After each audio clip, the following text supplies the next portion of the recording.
It's the one thing that we all have, the mind, right? But it's the one thing that we don't have a manual for. We buy a blender, we get a manual. Our iPhone comes with a manual. We get a car and it has a manual.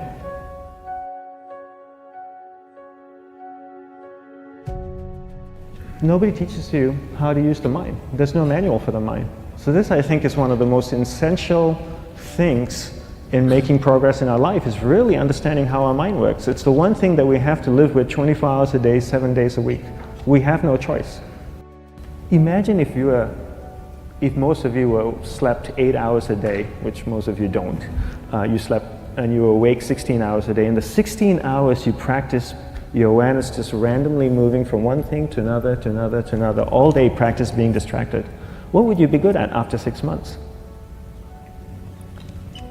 You did this 16 hours a day, you just allow your awareness to jump from one thing to another to another. I'll tweet right now, I'll switch to text messaging, then I'll go to email. Oh, my phone's ringing, so I'll answer the phone. And then somebody's speaking to me, so I'll have 2 conversations at one time.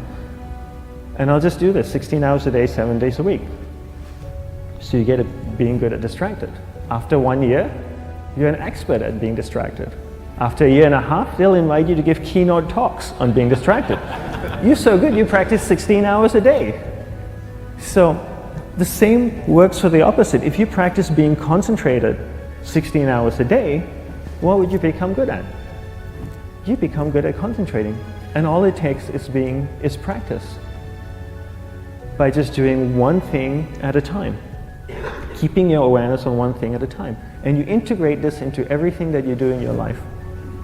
So the best way to do it is pick a few opportunities in your everyday life. For example, we all speak with people.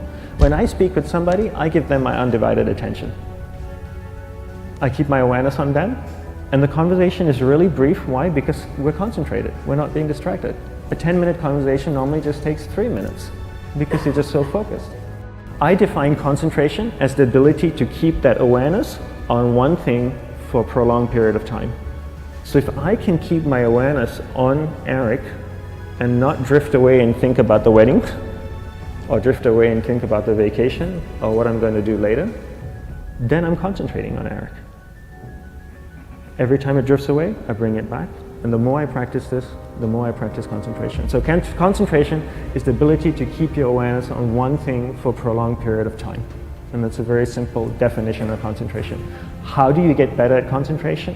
You practice this. You practice this 24 hours a day, 7 days a week. And it's the only way to get good at it. And what's the best way to practice it? The best way to practice it is to integrate it into everything that you do in your life. Not to meditate 10 minutes in the morning. It doesn't work. You really need to look at your life the same way a sprinter in the Olympics looks at his life. You've all heard of Usain Bolt, the man that won the gold medal twice, 2 Olympics in a row, broke the world record. I don't know anything about him, to be honest. But if I was looked at him, he obviously sprints, he practices running, probably does a lot of long distance, he probably does a lot of stretching as well, I'm sure he gets massages. He looks like he eats the right kind of food. Drinks the right amount of water, takes vitamins. His whole day is so disciplined. For what? To prepare him for 9.57 seconds. I think that's what the world record is, right? For 100 meters, 9.5 or 9.57 seconds. His whole day is preparing him for that short time, not the other way around. A lot of people say, you know what, I need to be more concentrated. So you know what, I'm going to meditate in the morning, I'll sit down for 2 minutes. Okay, now I'm Zen master. And the remaining 23 hours and 58 minutes, they just go about being ordinary and crazy. How does that work? How would you change? It's not balanced at all.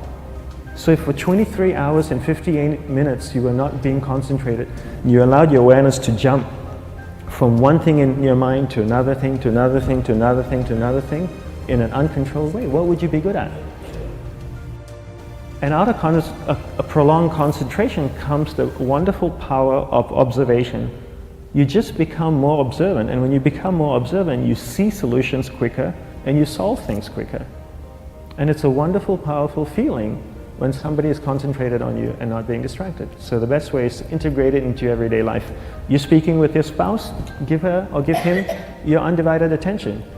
So develop your awareness, integrate it into everything that you do in your life. And that's the best way you become good at.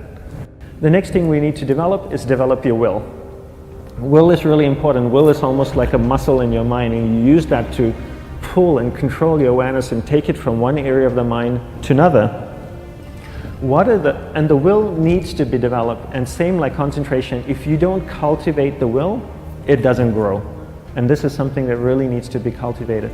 How do you develop the will? There's 3 very simple ways to develop the will. 1 is you finish what you begin. 2 is you finish it well beyond your expectation, no matter how long it takes. 3 is you do a little bit more than you think you can do. All of those things require effort, and effort is will. It's so much easier to start a project than to finish a project, right? When you start a project, you're feeling creative, you're feeling inspired, you're full of energy.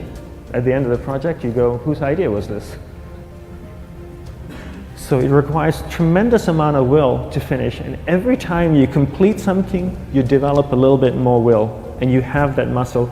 And will is an amazing thing to develop, because once you develop will, that same will you can use in every aspect of your life to keep your awareness on one thing at a time, to finish projects, to see things through to the end, anything you want. The best way to develop will, bring it into your everyday life, into everything that you do. Give you an example, the way I integrate it into my everyday life, I try and finish what I begin. So for example, going to sleep. I sleep every night, so I put on my pajamas, I floss, I brush my teeth, I go to bed, I sleep, I wake up in the morning, I make the bed. Why? Because I'm finishing what I start.